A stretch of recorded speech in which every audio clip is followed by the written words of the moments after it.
देखिए, पाकिस्तान एक छोटा मुल्क है। पाकिस्तान का दुश्मन जो है उसके जो आर्म फोर्सेस हैं वो 4 गुना, उसके नेवी जो है 8 गुना और उसके एयरफोर्स जो है 6 गुना हमारे से बड़े हैं। हमें हर सूरत में we want a good friend. और अभी पाकिस्तान ने कभी ढंग के फैसला नहीं करना, ना इधर होते हैं ना उधर होते हैं। चमगादड़ की तरह की फॉरेन पॉलिसी हमारी, इसको भी कहते हैं तुम्हारे साथ हो, उसको भी कहते हैं हमारे साथ हो। अब मामला इस दुनिया का और तरह का हो चुका हुआ है। दुनिया टोटली ब्लॉक। न्यूज कॉन्फ्रेंस करते हैं, उसमें कहते हैं कि कौम से मैं कहूंगा कि दुआ करें झोलियां उठा के कि डॉलर 100 रुपए पे आ जाए। ये कंफ्यूजन किस बात की? पॉलिसी नहीं है क्या? सिर्फ बयानबाजी के ऊपर काम चलेगा? मेरे ख्याल में ये सीरियस नहीं था जब उसने कहा झोली उठा के कहें कि 100 रुपये पे आ जाएगा। क्या वो सीरियस था? I don't think so. बड़ी संजीदा प्रेस कॉन्फ्रेंस की है उन्होंने। जफर इलाही साहब बड़ी संजीदा प्रेस कॉन्फ्रेंस की है शहबाज साहब ने। अगर आई एम सॉरी, मगर अगर ये मैंने देखा नहीं था, मगर अगर ये संजीदा था तो फिर वाकई दुआ करना चाहिए पाकिस्तान के लिए। देखिए, सीधी सादी बात ये है कि हम लोग साउथ एशिया में वी आर लास्ट। हमारा पर कैपिटा इनकम 500-700 डॉलर कम है बांग्लादेश से, इंडिया से। बांग्लादेश बल्कि ज़्यादा हो गया इंडिया से। देखिए, क्या मैं आपको बात बताऊं किस किस्म के हमने हैंडल किया है अपनी इकोनॉमी को। आई मीन, ये हम इंडिया से शुगर मशीनरी ले रहे हैं। मैं खुद जो इंटरनेशनल सीन है उस सीन में तन्हाई और अदम तन्हाई का कोई तस्वर ही नहीं है।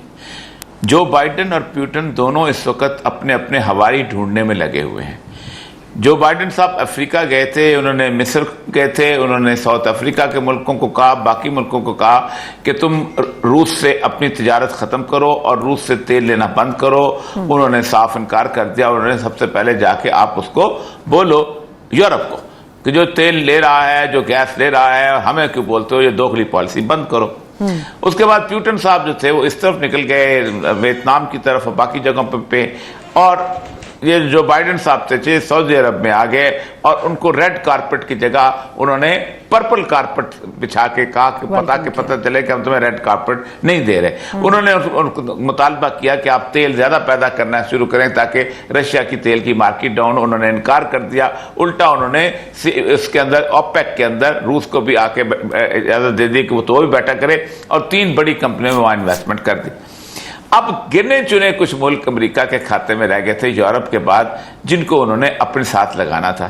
पाकिस्तान पुराना 1951 से लियाकत अली खान के जमाने से चला आ रहा है। लियाकत अली खान साहब जब पहली दफा गए थे ना वहां, तो उन्होंने अमेरिका से जहाज मांगा था। कहा था हमें जहाज दें, हम उस जहाज में अमेरिका जाना चाहते हैं। और वो राना लियाकत अली खान जो थे को 15-16 दिन का टूर था, 20-25 दिन वहीं रह गए थे और मजीद फिर उसी जहाज में कनाडा गए थे, फिर उसी जहाज में इंग्लैंड गए थे, फिर उसी जहाज में वापस आए थे और फिर उसको पाकिस्तान की फॉरेन पॉलिसी जफर इलाही साहब मुझसे बहुत बेहतर जानते हैं सारे सिनेरियो को। तो हमें तो जनाब हमें तो उन्होंने किसी न किसी जगह जाना था। आलमी तन्हाई मामला वहां होता है जहां आपको कोई पूछ ना रहा हो। आज से इमरान खान के जमाने में से पहले वो उन्होंने तय किया हुआ था कि हमारी अब लड़ाई वाघा से लेके सिडनी तक होगी और वो कंटेनमेंट ऑफ चाइना की।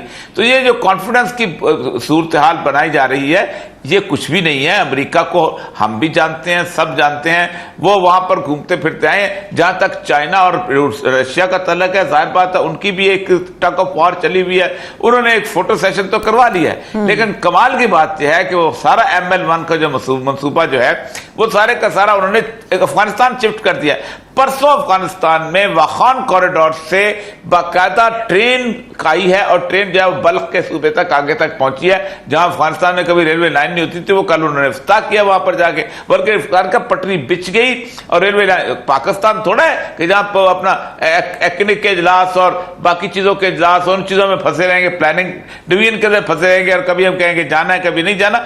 बल्कि चाइनीज तो कहते थे कि हम तो शायद खाकान अब्बासी के जमाने से बोरिया बिस्तरा गोल करके मायूस होकर चले गए थे कि पाकिस्तान ने कभी ढंग के फैसला नहीं करना, ना इधर होते हैं ना उधर होते हैं। चमगादड़ की तरह की फॉरेन पॉलिसी हमारी, इसको भी कहते हैं तुम्हारे साथ हो, उसको भी कहते हैं हमारे साथ हो।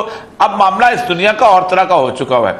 दुनिया अब टोटली 2 ब्लॉक्स में तकसीम होती चली जा रही है और दुनिया इस वक्त कह रही है कि हम थर्ड वर्ल्ड वॉर जो है वो नॉक कर रही है। ऐसे में कहना कि हम तन्हाई दूर हो गई है, ये बड़ा मजाक लगता है। सही है, ठीक है। लेकिन आपने जो रशिया की, चाइना की, अमेरिका की बात की, और साहब जफर इलाही साहब, पाकिस्तान के लिए तो मुश्किल खड़ी हो जाएगी क्योंकि हमें अपने ताल्लुकात को बैलेंस में रखना होगा। क्या हम बैलेंस कर पाएंगे?